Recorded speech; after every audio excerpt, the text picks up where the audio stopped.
काळोखी रात्र, बंद मंदिराचा गाभारा आणि आतून येणारा टाळ मृदुगांचा संथ गूढ आवाज. जेव्हा माणसाचे दरवाजे बंद होतात तेव्हा विठ्ठलाची पावले कुठून येतात. एक अशी सत्य घटना जी तुमच्या अंगावर थरकाप उठवेल. इतिहास साक्षी आहे, विठुराया कधीच श्रीमंताच्या महालात नाही तर भक्तांच्या अश्रूंमध्ये सापडलाय. 1850च्या दशकात सोलापूरच्या धुळीने भरलेल्या वाटेवर वसलेल्या एका अनाम गावात एक अशी रात्र उजाडली होती, ज्या रात्री दुष्काळाचे सावट होते, माणसांमधली दया संपली होती आणि मंदिरात साक्षात काळ्या पाषाणाला घाम फुटला होता. नक्की काय घडले होते त्या अथांग रात्री? चला या गूढ प्रवासात माझ्यासोबत. ही गोष्ट आहे सोलापूरच्या सीमेवर वसलेल्या वडगावची. ते वर्ष भयानक होते. आकाशातून पावसाऐवजी जणू आगीचे गोळे पाझरत होते. जमिनीला भेगा पडल्या होत्या, विहिरींचा तळ दिसू लागला होता आणि सुका दुष्काळ गावाला गिळंकृत करत होता. याच गावात गावाबाहेरच्या एका निर्जन टेकडीवर विठ्ठलाचे एक खूप जुने, पडके आणि दुर्लक्षित मंदिर होते. छताच्या कोलाऱ्यातून चंद्र दिसायचा, भिंतीला तडे गेले होते, पण त्या गाभाऱ्यात एका काळ्या पाषाणाची विठ्ठल मूर्ती होती, शांत उभी, करकटेवर ठेवून. या मंदिराच्या कोपऱ्यात राहायचा रामा. रामाच्या अंगावर फाटकी वस्त्र, चेहऱ्यावर निष्पाप भाबडेपण आणि हातात लाकडी टाळ. रामाला जगाचे व्यवहार कळत नव्हते, त्याला व्याजाचे गणित समजत नव्हते.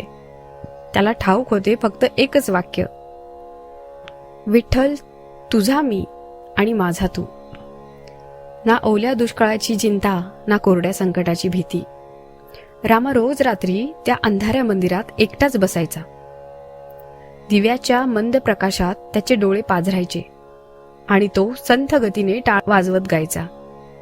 त्याचा आवाज वाऱ्यांसोबत संपूर्ण गावात घुमायचा. पण दुष्काळाने गावकऱ्यांचे डोके फिरवले होते. गावातील सावकार केशवराव आणि त्याच्या माणसांनी गावात अफवा पसरवली, हा रामा अशुद्ध आहे, हा कसली तरी भलतीच जादूटोणा करतोय, म्हणूनच पावसाने आपल्या गावाकडे पाठ फिरवली आहे. या वेड्याला गावातून हकलला तरच देव पावेल. आषाढी एकादशीची रात्र होती. आकाश ढगांनी भरले होते, पण पावसाचा एक थेंबही नव्हता. फक्त मंद वारा आणि आकाशात कडकडणाऱ्या विजा.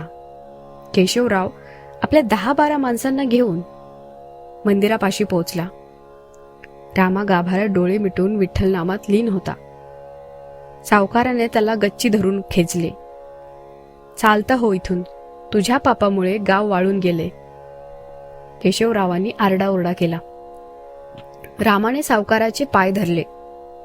मालक, मला इथून घालवू नका, माझी विठू माऊली एकटी पडेल, मला तिच्या पायाशी राहू द्या. पण दया कोणाच्याच मनात नव्हती. गावकऱ्यांनी रामाला मारहाण करत मंदिराच्या बाहेर ढकलून दिले.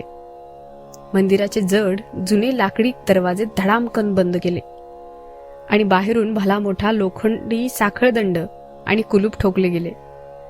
रामा रक्ताळलेल्या अवस्थेत पायऱ्यांवर पडून हुंदके देत राहिला. तास उलटला.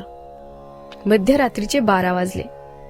अचानक वाऱ्याचा वेग मंदावला. संपूर्ण गावात एक असीम अस्वस्थ शांतता पसरली आणि त्याच क्षणी बंदिस्त मंदिराच्या आतून आवाज येऊ लागला, टन टन टन. सुरुवातीला टाळांचा संथ आवाज आला, मग त्या पाठोपाठ मृदुंगाचा गंभीर नाद गाभाऱ्यातून घुमू लागला. जणू आत शेकडो लोक एकत्र भजनात तल्लीन झाले आहेत. मंदिराच्या पायरीवर पडलेला रामा दचकून उठला. त्याने कुलपाला कान लावला. आत कोणीतरी नाचत होते. पैंजनाचा आणि पावलांचा स्पष्ट आवाज येत होता. आवाज इतका प्रचंड होता की संपूर्ण गावात तो घुमू लागला. गावकऱ्यांची झोप उडाली. सावकार केशवराव मशाल घेऊन हातात काठ्या घेतलेल्या माणसांसह मंदिराकडे धावला. या वेड्या रामाने आत कोणाला लपवले आहे? कुलूप तोडा. केशवराव ओरडला. 2-3 जणांनी कुऱ्हाडीने ते भले मोठं कुलूप तोडले. दरवाजावर लाथ मारून दरवाजे उघडले गेले. सगळेजण मशाली घेऊन आत घुसले आणि जिथल्या तिथे खिळून राहिले. आत कोणीही नव्हते. एकही माणूस नव्हता. भजन पूर्णपणे थांबले होते, पण गाभाऱ्यातील त्या काळ्या पाषाणाची विठ्ठल मूर्ती कोरडी नव्हती. मूर्तीच्या अंगावरून घामाचे आणि पाण्याचे ओघळी वाहत होत्या. आणि सर्वात मोठा चमत्कार म्हणजे मूर्तीच्या पायापासून ते मंदिराच्या दरवाजापर्यंत ओल्या मातीचे, तुळशीच्या पानांनी माखलेले आणि चालत गेलेल्या अनवाणी पायांचे ताजे ठसे स्पष्ट दिसत होते. जणू काही साक्षात पंढरपूरचा पांडुरंग मैलोनमल चालत, पायाला माती लावून आपल्या भक्ताला भेटायला त्या बंद मंदिरात आला होता. केशवरावांच्या हातातील मशाल गळून पडली. त्याच्या पायाखालची जमीन सरकली. त्याने बाहेर पाहिले. रामा पायऱ्यांवर हात जोडून अश्रू ढाळत हसत होता. आणि त्याच क्षणी गच्च काळ्या आकाशातून गावात मुसळधार पावसाची पहिली सर कोसळली. कथेचा गाभा आणि सार. देव कधीही मंदिराच्या कुलपात बंद होत नाही.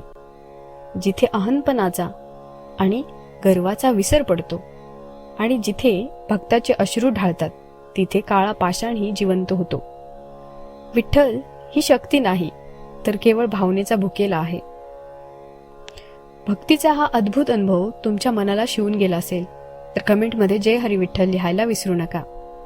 अशाच गूढ आणि भावूक रहस्यमयी विठ्ठल कथा ऐकण्यासाठी आपल्या चॅनलला नक्की सबस्क्राईब करा आणि हा एपिसोड तुमच्या प्रियजनांसोबत शेअर करा. भेटूया पुढील भागात. तोपर्यंत रामकृष्ण हरी.